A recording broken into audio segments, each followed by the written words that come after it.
The following program contains discussion of real-life law enforcement situations and may include graphic content and adult language. Listener discretion is advised. Welcome to End of Watch with Bootsy and Sal.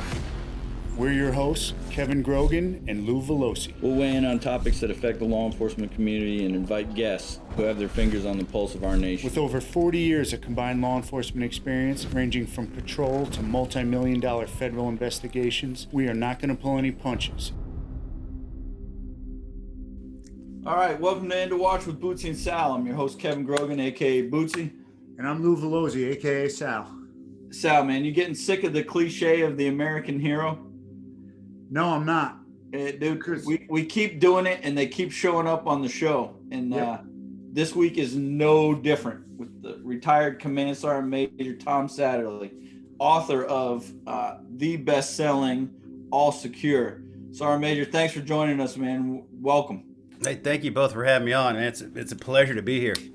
How are you enjoying selling books? We don't take a penny from it. I mean, I love that we're selling books, and I love getting messages from people that, hey, your book saved my life, or hey, your book made me realize that I'm not crazy, or hey, if you can make it out, I can make it out, kind of thing. I love getting those messages. But all that money goes back to help guys who need it anyway. So the book kind of helps people. The money that they spend goes to help somebody else, and so it kind of keeps giving back. No, that's awesome. And Sergeant Major, the thing is, you got the resume. All right, so for people who don't know, Command Sergeant Major, Delta Force operator, United States Army veteran, participated in, and I'm actually feel kind of bad. I can't remember the name, but it's made immortal. It was immortalized by Mark Bowden in Black Hawk Down. So 1993 in Mogadishu, all the way to 2000, OIF when the capture of Saddam. I guess you went to the residence and the team that got him went to the farmhouse. Yeah, I was set for months thinking, I don't care if a cop rolls him up at a checkpoint. Just stop having us chase this guy every night because it sucks. Fucking grab him. It just sucks. Somebody hit him with a pipe, bring him back, give him to us. We'll give you credit anyway, so it doesn't matter. But yeah, it wore thin chasing the same guy, getting the same people lying to you every day. Well, you know the deal, right? You work with really great people too. But to do it and to do it at that level for the amount of years that you did it, and we talk about it in law enforcement terms a lot, but you and I both know, it relates, it carries over. Military is the same thing, especially with the op tempo that this country's had since 2001. All these guys and girls going out there and fighting in mountains and cities we don't fucking want to be in. Right. But still taking the fight to the enemy. And Sergeant Major, you did it with the big dogs. So, what we try to do is establish a credibility of when we say, hey man, it's okay to be fucked up, because a lot of the shit you do over the years is fucked up. Yeah. Coming from a guy like you who's done what you've done, there's no better resume for it in my estimation. Hey, Bootsy. Yo. Can I tell you what stands out to me about Tom Slattery? This man here wasn't just some one pump chump who went in and did some really cool operation and got out.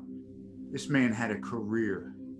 A career of doing I call it the Lord's work, man, for this great country. And the book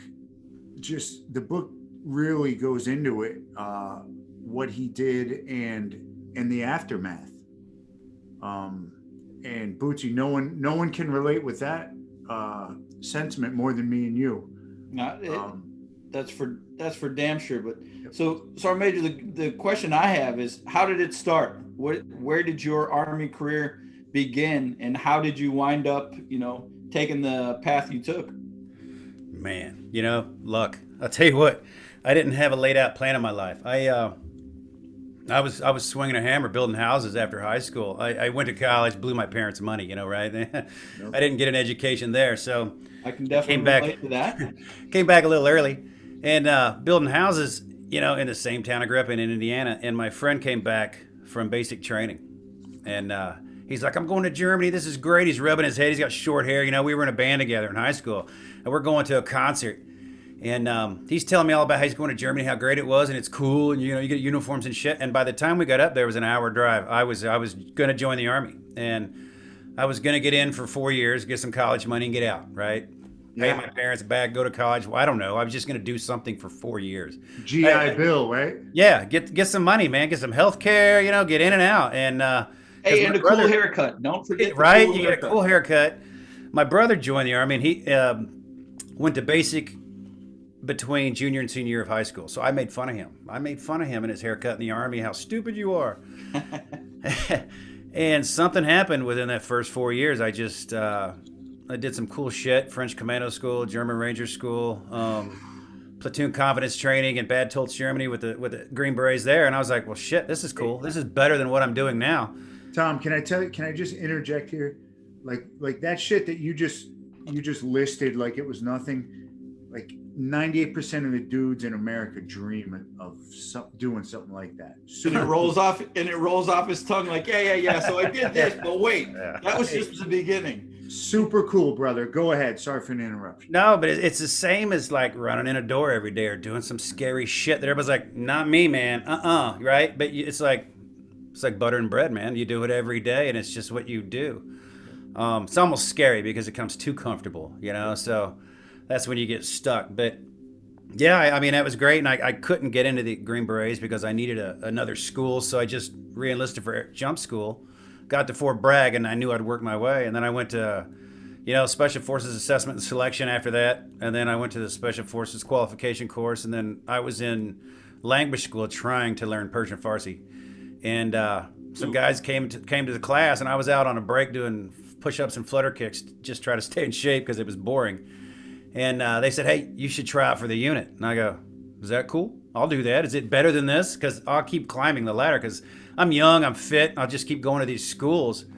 The drawback to that is I missed like 2 combat deployments. I missed Panama. I missed the first Gulf War. And I thought, well, shit. You always want to go to combat, right? You do all this training. And, I finally made Delta. Nothing a real soldier hates more than missing a war. Right? And then until you go to one, and then it's like, well, shit. Right. What was I thinking? Fuck that. But it, then I got thrust into Somalia. After 2 years in the unit, I was just dying to test my mettle. I'd been to Colombia during the Pablo years. We were down there doing some shit. And I'd never talk about that. So there you have it. But after that year, and then after there was Somalia in 1993, and that was my first combat experience. And come to find out, it was like the longest sustained firefight at the time since Vietnam, and it was some scary shit that you look back like, I don't ever want to go back to that ever again.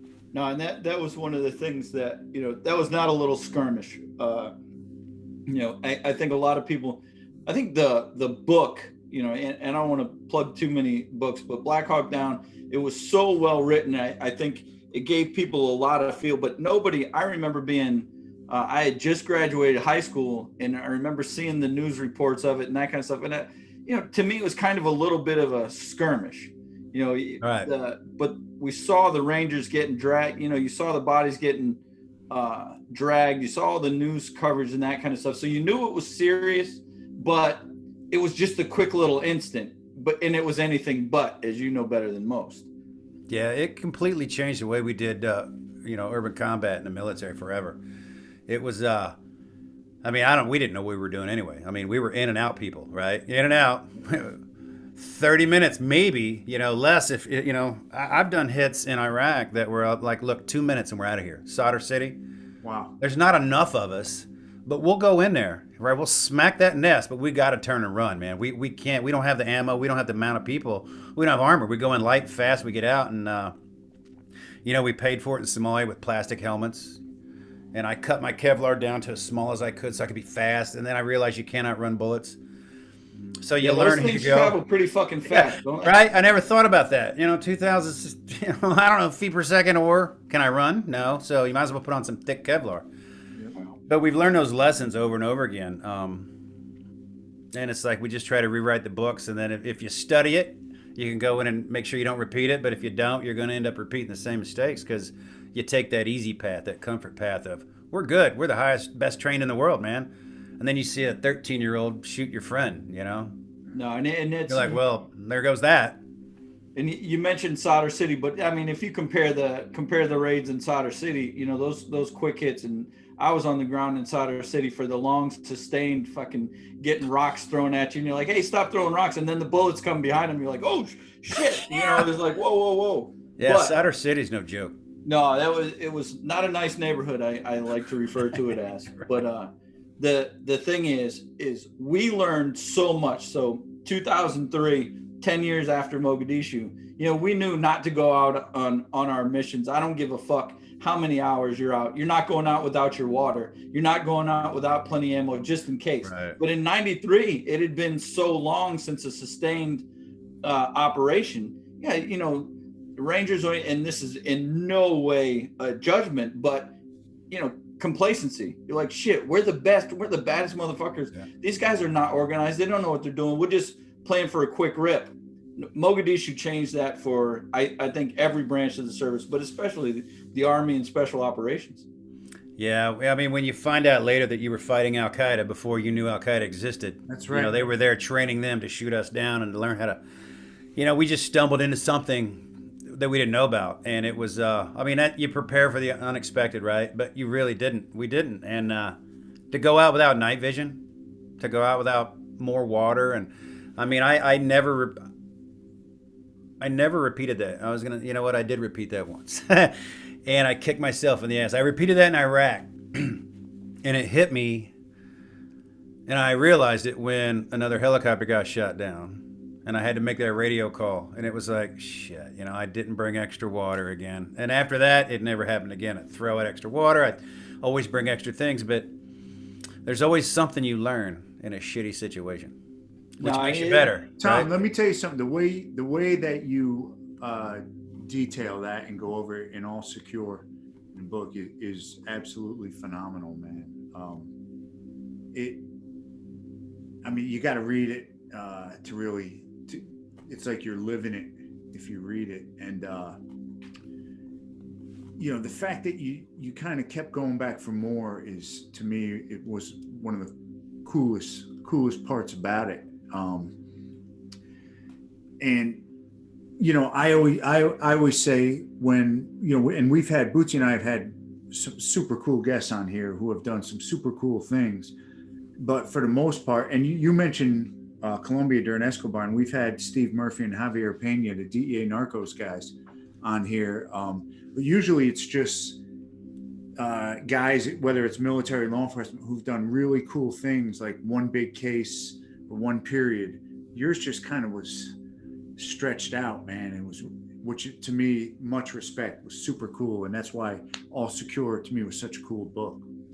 I appreciate it. I mean, I wish I could put more out there. The stuff that actually I forgot more than I can even remember. Writing the book was helpful for me for my memory, because the TBIs and everything else that's happened to me. It's my wife reminding me, and then you know, my co-author talking to other people, and reminding me of stories that I forgot, or setting me straight. You know, because when you're in combat or a firefighter of any situation, you're looking at what you're looking at. That's it. You're focused, man. There's something going on over here. I don't even know what it is. And when your buddy tells you, you know, about it, and you hear about it 20 years later, you're like, I had no idea, man. Wow, there's a whole story out there. You know, you could talk to this 30 different people in the same firefight. You get 30 different cool stories of how scared shitless they were and what they saw. And that's what I've learned about combat is, one, I don't want to be in it, because people die on both sides and it never really works out for anybody. And two, you never know what's going to happen, so you got to continually prepare for it. So you're saying it's not as cool as they make it look on TV? Never. I mean, those are recruitment videos, man. I think that's probably the military, the DOD, the CIA, you know, pumping out through Hollywood those movies that, you know, let's get the people watching and getting them excited about certain things. And they've always made, you know, glamorized combat. And the thing is, you go, like, I had the coolest job in the history of the Army, non-combat wise anyway. I was the general's bodyguard in Germany. So the commanding general of the United States Army Europe. And I had just been promoted. This is 2001. So September 11th, it was just about to happen. And then, it all kicks off. Well, we know as 2003 is beginning, we know what's coming, especially Right. working in that office, it's being planned for, that. And I'll never forget the chief of staff of the United States Army Europe comes to me because I had got my Milper message saying that I was going to Fort Stewart. And he's like, hey, you just got orders to go to Stewart, but we really like you. We'd like you to stay here. Yeah. And I said, sir, I'm a newly promoted sergeant. I think my place, honestly, I said, I know this war is coming up. I said, I think my place is with the troops. I really think I should go. And what general's going to tell a sergeant, not to do that? He's like, fuck yeah, way to go. Whoa, that's, go get it. Yeah, kick some So ass. I get to Fort Stewart. They put me on the first thing smoking. I hit Baghdad, which it's hot over there, by the way. And like Baghdad hits you. Yeah, Baghdad'll hit you. That was 4 days later. Baghdad hit me pretty good. And I remember bullets flying, shit like that. And I'm thinking, what the fuck kind of moron volunteers for this shit? Hey, can I come back? Yeah. Like, hey. I was just kidding, man. Considered. I was just Not kidding. the way it would. The best thing I can compare it to is that movie, The Other Guys, is when they get that is nowhere near what it's like on TV. Is The Other Guy's true to form? No. You guys got your desktops and shit, and is all right. that true? Is that shit true? I don't Absolutely, know. man. I can't tell you how many times Lou's told me that he's a peacock and we've allowed him to fly. Just gotta You're damn fly. right. You're damn right. Hey, well, Tom, tell us. Let's talk about the aftermath, man. Let's talk about, because Bootsy and I can certainly relate with, what after the show was over. What happened to you, man? How did all that go down? Yeah, man. And it happens to everybody. Mm-hmm. We're our freaking worst enemies, man. Yep. We're too cool for school. We're too smart for everybody. I won't talk to a therapist unless she's been to combat. And I'm like, what? We know everything. We're the least educated people out there, right? We're good in combat. We're badasses, and we do the shit nobody wants to do. Scary shit. Big sack of nuts. But you know what? We won't help ourselves. We won't take care of ourselves. We won't say that's scary. But I still went and did it. But it was friggin' scary, man. And it messes with you. And I almost killed myself because of it, because I just kept drinking and going down that path of fuck it and I'm okay. And, my buddies are freaking faking it the same way. And I know it. We're all partying together and having a good time together and working our asses off. And that's what we do. And then I stuck a pistol in my head one day because fuck it. I'm a burden and I'm not doing anything but drinking and working and drinking and working. I wasn't contributing anymore. And, I'm chasing that game. I want to be doing something cool again. I'm never going to be that cool again. I mean, ever.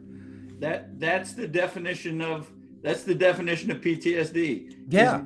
Knowing that you're not going to be that guy anymore. You age out. And after your career and the amount of miles you go, where does it end? Where do you get your high after Mogadishu?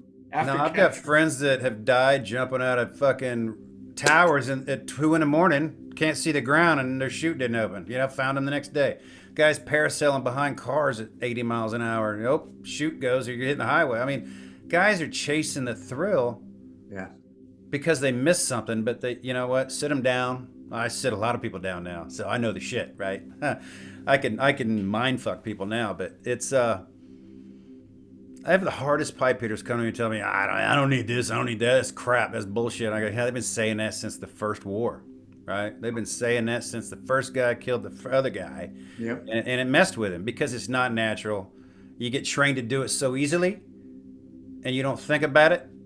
When you do it, you don't think about it. It's muscle memory. That's how you live through it. But and the physiological effects that you do not realize until all those years later, when the stacking up, and you're denying it. You're drinking, you're doing drugs, whatever it is you're doing. You're chasing women. You're having a good time, right? Everybody does it. Have a good time, out of control, and then it comes crashing down. And man, I mean, I tell you what, my wife's book's coming out. I don't want to blow that either, but it's there's some more stories from the other side for my wife coming out in February about shit that I pulled, man, that that just screaming for help, and I hear it every day on the phone. It's like talking to myself every day on the phone, and it's easy to talk to people now because it's like they're afraid to pick up that 10,000-pound phone and ask for help. But as soon as I say hello, they start crying. I'm like, get it out, brother. Let it go. Let it fucking go. And then it's amazing to watch the change happen when that weight's lifted, and we're so resistant to it. Cops are the worst, man. We're all the same. I do first responders. We've done first responders with our foundation since COVID started because of the stress.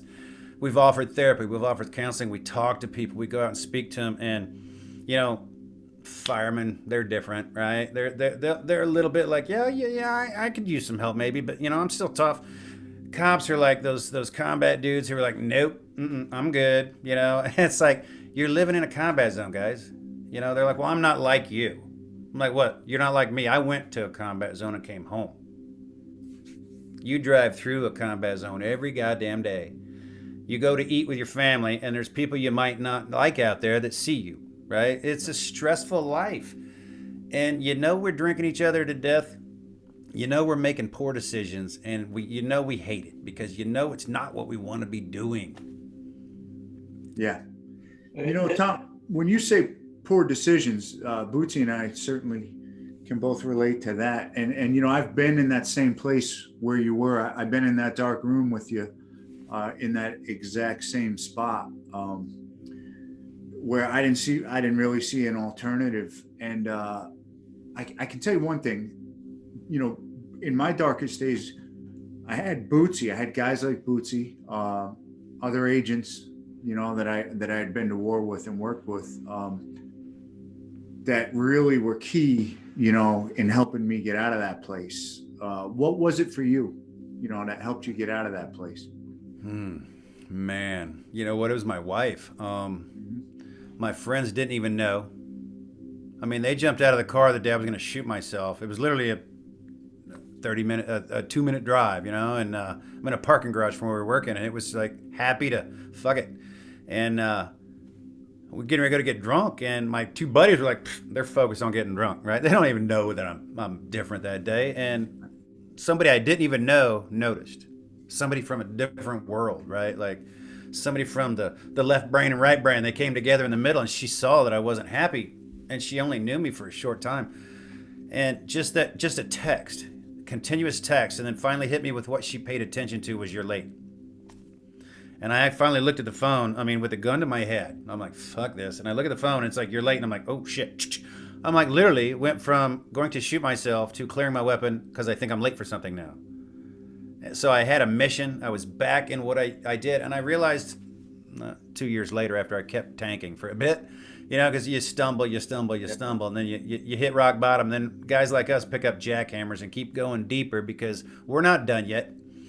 All right, this can't be the bottom. It can't be the bottom, man. There is no bottom. When I'm at the bottom, I'll say I'm at the bottom, man. And, it just realized how easy it was to stop me and how easy it was to feel loved and cared for. And because we all want to feel liked and loved, right? That makes us safe and secure. So we talk about safety, security, attachment, connection. People are like, oh, that sounds weird. I'm like, oh, those are 4 things you need or you'll go crazy. You'll go. Not only will you go crazy, but you will go shithouse rat crazy. Yeah. And you'll be like those people you hate. They're criminals. They're the people of the world who probably can't come back to the other side, right? At some point, there's a precipice you cross over, and I'm sorry, there's people out there that hate me for that, but I fucking lived it. I know. You can't come back after so far. You have to want to come back. I can't save my best friends. I'm a lighthouse. I can't do the work for them, man. I show you the way. I give you the tools, but you got to swing them. You got to do the work. And if those people don't want to do the work, they'll never move an inch. I think that's the toughest thing to accept. We've been around a lot of guys that have been in I guess it's fair to say our situations. When you're sitting there, you've been in that dark corner and you're thinking, fuck, what is this worth? The hardest thing to accept, being law enforcement, that because your whole mindset is, how do I save this person? How do I nothing's going to stop me from correcting. I'm going to fix this situation. Well, man, and that kills you. Yeah. And that kills you. nobody could fucking fix me except me. Yeah. And you gotta learn that the guy or girl on the other end, they can't you can't unfuck them. They have to unfuck themselves, plain and simple. And it becomes easier for them not to even try and to blame you for it. Right? Blame you. I did it for a long time. I blamed everybody else for my shit. And when I can't fix everyone else. When I fixed myself, everything else got better. Shocker, right? Yep. I'm on my fourth wife, my last wife. But I figured out I'm the common denominator here. I better fix something else, you know, right? Right. Three fucked up women, man. That's always a good feeling too, right? When Yeah. when you look at all your problems and you realize your biggest one is you. Yeah, self-awareness, That's a very man. good feeling. Self-awareness. And if people would be self-aware, if everybody on this planet became self-aware, So Tom, they would fix their shit. no doubt. And when you read All Secure, you'll hear this and understand this like in greater detail. And so, you know, I'm asking you questions I already know the answers to, but so Jen played a huge role in kind of bringing you out of that fog. And, you know, I say that fog, which is probably too light of a term. We know this, but tell us about as you came out of the fog, right? As you started to make things right, which is never a quick process, by the way. It doesn't happen overnight. 6-year overnight success. Exactly. You know, tell us about, you know, where you took your life at that point as you came out. Yeah, my first step to coming out was to give back. Jen told me to go, you know, to a soup kitchen, go to a shelter. So as part of anger management therapy that I was going to enter into because of screwing up my own wedding night, almost losing my own wife on my, the morning after my wedding night. She's my strongest sparring partner I've ever had, and she knows it, and she's tough, man. So she sticks around, she kicks my ass, and sent me into therapy. And the first thing I realized was service to people and not judging people. These poor homeless people came in, and I was like, fuck you, man, get a job, right? Yeah. You should have paid attention in high school. Well, my parents, my excuses, and I still feel that excuses are like assholes, but they're still people. And I had lost that. I had lost empathy and compassion. And man, I saw families in need, and I worked with guys who were in prison and they were helping serve, they were on some kind of release program. I'm just showing up, man. And I'm like all creeped out, like, I don't know. I fit right in, man. I fit right in with everybody. And they were just talking to people, and they're just down on their luck. Some are using the system. I threw one guy out, everybody applauded me because he was a druggie and he was freaking out. I'm like, everybody's afraid of the guy, and I went and tossed him. I had no idea. He's a gang leader. I'm like, I don't give a shit. What gang? I've never heard of it. It's not important to me. So, everybody loves what's important to them. But it was a bigger thing that I learned was giving back and empathy and compassion and caring for other people and leading with love and not with fear. When you lead with love, people want to make you look good. People like you. You lead with fear and scream, people are like, whatever, I'll do what you tell me to do, but that's it, And I just learning compassion from self-awareness and how screwed up I was, and it wasn't that I ever thought I was better than anybody. I just never felt good enough. Right? I never felt good enough. And I know you two probably went through the same things of, am I good enough? You're always sizing yourself up with your buddies, right? And you never feel like you're like them, and they never feel like they're like you. And it's that constant struggle of wanting to fit in. Now, the thing is, you touched on a lot of things there, and I think one of the things that I relate to the most on that is, so you go and you surround yourself with people who are fucked up too, okay? And it's almost like through seeing how fucked up they are, it distracts you from how fucked up you are. Yeah. And it makes you go, The most humbling experience of my life, other than the opening arguments in my trial, were sitting in an AA meeting. And I'm sitting with all these fucking booze bags and drug addicts and all that kind of shit. And I'm listening to them go, and I'm like, God, you're fucked up. I listen to somebody else, I'm like, holy shit, you're fucked up too. And then I'm sitting here thinking, I'm sitting in the room with y'all. I'm just as fucked up. Yeah. It taught me a lot about me, but what it taught me the most was humility. Yeah. And just like you said, it's the giving back. Like, holy shit, you know what? The only way I'm going to get better is if I can help them get better. Then it becomes kind of like being in any of those units. Like, shit, you know, we're not going to make it through this shit alone. We got to get through together. And, you know, I think, like you said, self-awareness, when you come to those moments, that's when you start to, and I won't even say heal, but that's where you start to get better. Right. You know, Yeah. hey Bootsy, Tom kept using two words, empathy and compassion. And you know, I found, and I know you did too, Bootsy, when you are an ass kicker, right? When you are a pipe hitter, right? Which we were, you can lose that empathy and compassion and almost become judgmental. And I was. I was judging. We all were. Right. And it's ironic because we're fighting the good fight, right? We're doing everything for the right reasons, yet we lose empathy, we lose compassion, and we become judgmental in the process. And it's like you become them almost. You absolutely. know, and I say them, but you don't like them, but you want to help them. Well, I don't want to take back. You don't like them. You want to help them. Okay. Yeah, I don't like criminals, so fuck it. Yeah, you don't like them, and they choose not to follow the law and the rules. And I'm talking criminals around the world, criminals in the United States. You know, it's people that don't go against the people that go against social norms. Social norms, be good to each other. Don't fuck with me, I won't fuck with you, man. I don't care what you do in life, man. I really don't. I'm not that guy. I don't judge people for what they do.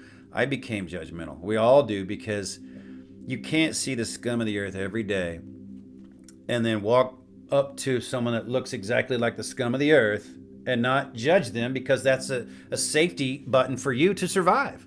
That's how we lived through what we did.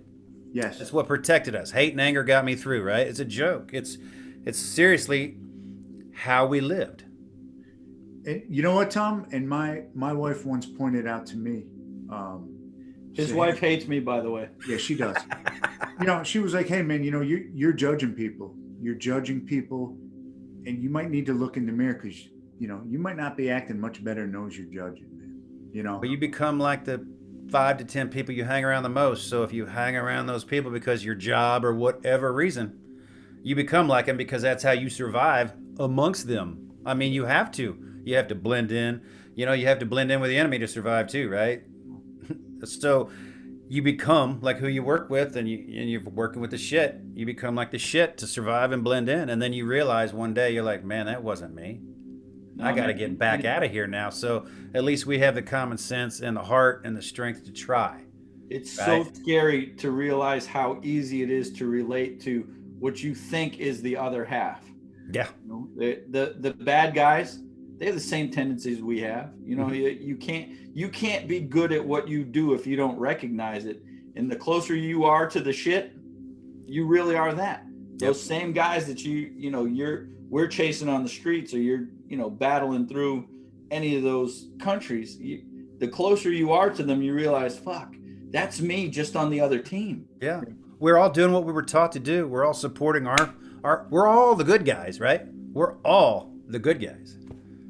They think they're the good guys. They think their religion's the religion. So at some point you got to go, well, just do what you do. We'll do what we do, but don't fuck with each other. Now when they come together, that's when you got to straighten it out, you know? So now your foundation's out there. You're reaching out to soldiers now. You guys do more than just special operation guys, right? You're doing.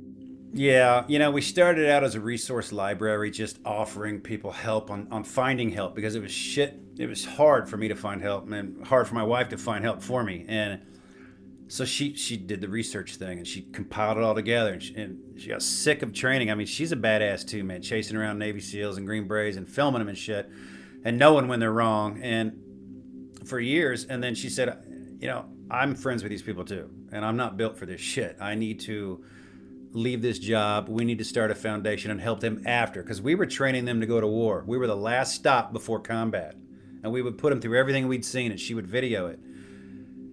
And she said, I can't do anymore. They're not coming back for training. Like, where's Bill? Where's Jim? They didn't make it, So she's like, I can't do it. Let's start a foundation. I'm like, oh, what? Okay, what do we do? Well, I don't know. Shit, I was a soldier, man. I'd shoot people, so I don't know. And we figured it out, man. And all it is bringing the right people together as it always is. I know how to plan. I know how to backward plan. I know how to put a calendar together and talk to people. And we just built this thing that we started out as a resource library, and it was like, okay, well, let's do what we know. I'll help special operations combat warriors. Number one, I don't have a lot of money. Number two, it was just me and her. So we started with that, but then other veterans started calling, and I was on the phone all the time. My wife's on the phone all the time. We had to bring in a counselor, right? She's on the phone all the time. And so we started to do, let's do retreats for the families, the husband and wife, because everyone sends a veteran to fish or hunt and go to Disneyland, which don't go to Disneyland. That's crazy for veterans. But when he goes home, the problems are still there. Yeah. Right? And the wife is like, I've been here the whole time too, damn it. And what about me? So when he goes back home, or he or she goes back home, and the spouse is like, what about me? And then they start to fight again. And the number one thing that everybody wants help with is relationships. We screw up our relationships because we're idiots. They want it around, bro. We do. And if we have kids, it's like you scream at them because that's what you do, and I don't know why you don't understand this shit, but it's Toughen like, up, kid. Yeah, rub dirt on it and shut up. And it's like, man, I wasn't raised that way, so get on the floor and play with your kids, man. I got a 21-year-old son that I know he doesn't talk to me much. I'm trying, but I was never there. I don't blame him. I love him, and I'm trying. But if you want to know your kids, stop what you're doing and get down and play with them and listen to them. And it's that awareness of what you're doing, because if you tell your children that every problem is small, like that's a little problem, like my doll arm broke, it's not a problem. A problem is a real arm being lost, honey. Right. They don't need to know that shit. And if you don't listen to them for the little problems, they won't come to you for the big problems, and you'll never know your child. Hey, brother, and we've had that conversation with Nick Kumalatzos, Jay Dobbins. These guys are the same thing. Is okay. The dishwasher didn't work today. Big fucking deal. Your dishwasher didn't work today. Da, da, da. But if that's right. Your world, if that's what you're doing every day, then it's a big fucking problem. Yeah. And sometimes you got to set aside your fucking ego and say, well, fuck, that's important in your world, so it's important in my world too. Yeah. It reminds me of the Big Lebowski, man. Not everything's about Vietnam, Walter. Everything's about Vietnam. Everything was about that, right? It's been in movies forever. Rambo screamed about it. I can't hold down a job at a car wash, damn it. We've been screaming about it forever. I watch movies now, and it's in every movie. You look back, it's in every movie. We become assholes because we just hate people. We have to deal with crap. You hate people. You got to find your way back, man. You got to find your way back, because it's not a good life to live. It's not a good life to live angry all the time. Damn. Hey, Tom, let me tell you something, man. We have had this same style conversation, Bootsy and I have, with so many cool motherfuckers. And Bootsy, I'm going to say Tom from so many angles, man. Yeah, Tom Satterley is one of the coolest motherfuckers we've had on this podcast. So we were just talking with Victor Avila, who just came out with another great book called Agent Under Fire. He was an ICE agent who had a terrible experience down in Mexico, and his partner Jaime Zapata, tragically, he was killed by the Los Zetas cartel. And we've talked Eddie Gallagher, Jay Dobbins, who infiltrated the Hells Angels. Yeah. Big Jack Garcia with Dip, and everyone, it just kind of echoes. We are all the same personality. Yeah. And we've all done similar shit. And it's always at the expense of our personal relationships. Always. Yeah. We're the givers. We're the givers, and we don't take care of ourselves, not one fucking bit. And everybody hates us for it. Everyone around us pays for it. Yep. Yeah. But you know what, brother? You are self-correcting, and you are finding a way to get it right. Bootsy and I are also, have done that, and we're all. It's always a process, right? It's never done. Yeah, right. But we're all doing it, and we all share that bond, which is why it is so cool to have you on this podcast. And it is so cool that right now our producer Jason is showing your book, All Secure and How to Get It, because it is an awesome book that everybody needs to get and read. No, and the thing is, it's amazing to me how it doesn't matter who you talk. We even talk to Marines, and I hate to admit that, but we do. You got to entice them with crayons. Yeah. Of course, we talk to them a little slower, but either way, the thing is, the themes always come back. It's the same shit because we're the same types of people. And the thing is, it's amazing to me how, having never talked to you or having never talked to some of these guys and girls that come through, it's absolutely mind-boggling to me. We're singing the same song all the time, every time. So to me, that means there's got to be some truth to it. Always. It's the human factor. Everybody thinks it's their thing. It's my thing. I've seen it around the world, man. Everybody. I'm friends with Arabs, Muslims. I lived in Amman, Jordan for 2 years. Wow. We all have the same fears. This is after retirement. 4 days after retirement, I'm in Amman, Jordan, training Jordanian army to be Special Force qualified, and I didn't know what I was doing. I was getting drunk every night, man. I was going out of town. I was like, oh, everybody's got a headdress on. I'm like, well, I don't have a gun. Shit, I learned to live in it, and I was getting a haircut, and a guy shaving me with, I'm laying back. I'm like, he's gonna slit my throat. He's gonna slit my throat. I'm thinking, I have PTSD, man, but this is all right. But really, really good friends of mine to this day I still talk to. We all have the same fears, man, and we all have bad people. We all hate those bad people, but there's always people trying to protect those bad people.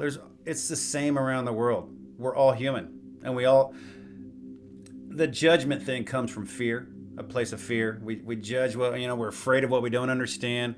Communication, talking, and awareness would solve everything. Most things would solve most things. There's some idiots out there you just can't fix. Some people don't want to hear it, but the thing right, and that's them. That's their shit, man.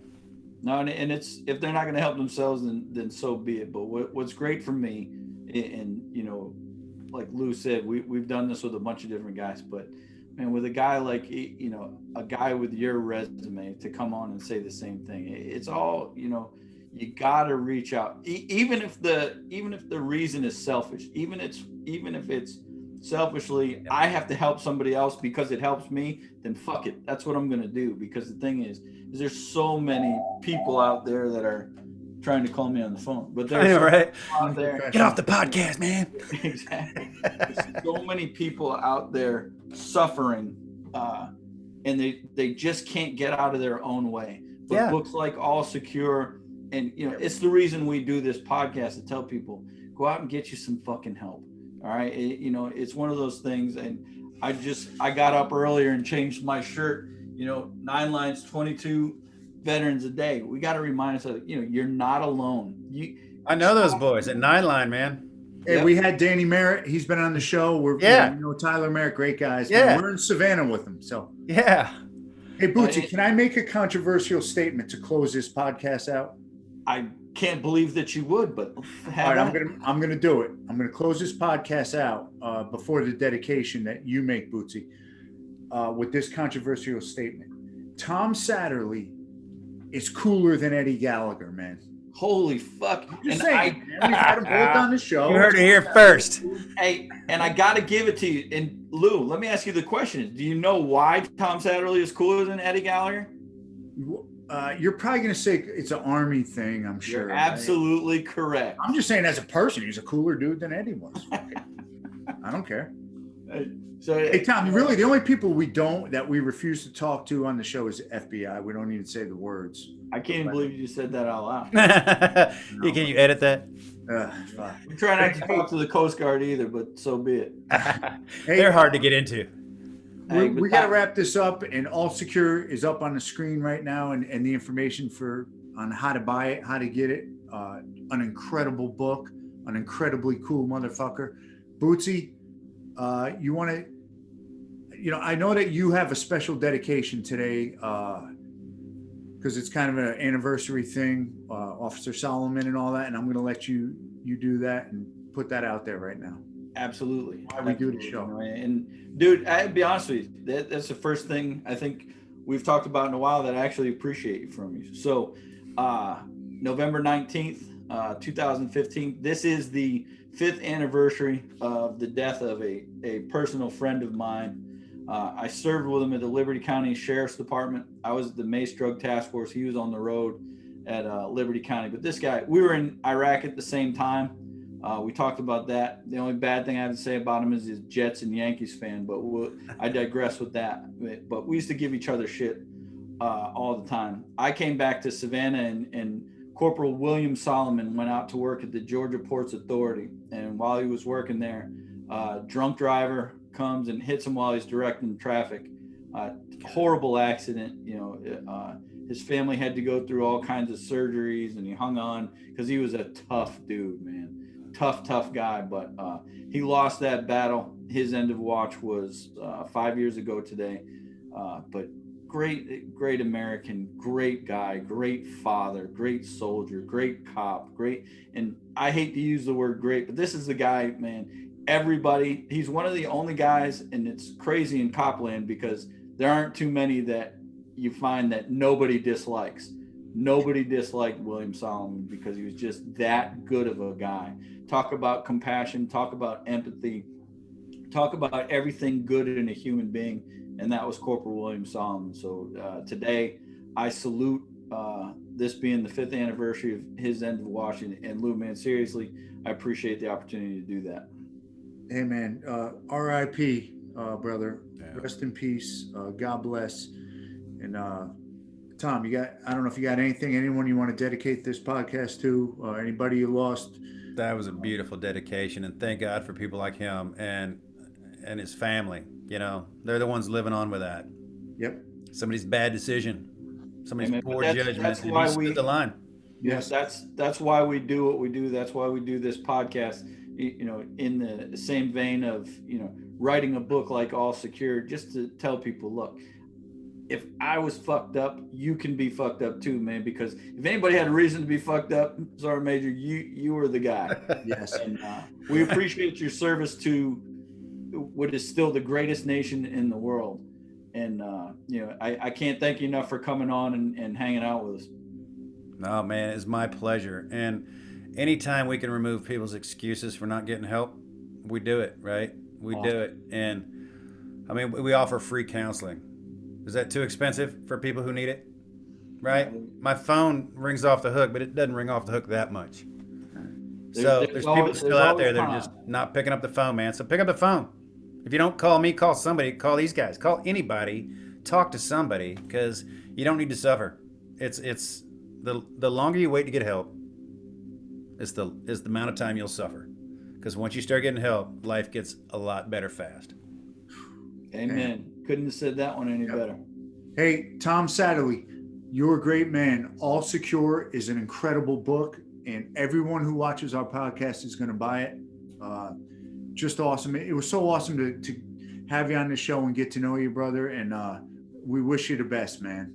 Anything we can do to help the foundation, get the word out.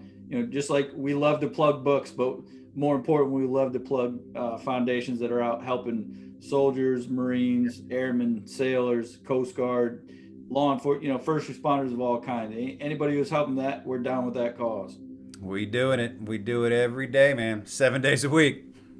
God bless you, and thanks for your service and continued service. Thank you, and guys. to watch I really with appreciate Bootsy it. and Sal signing off.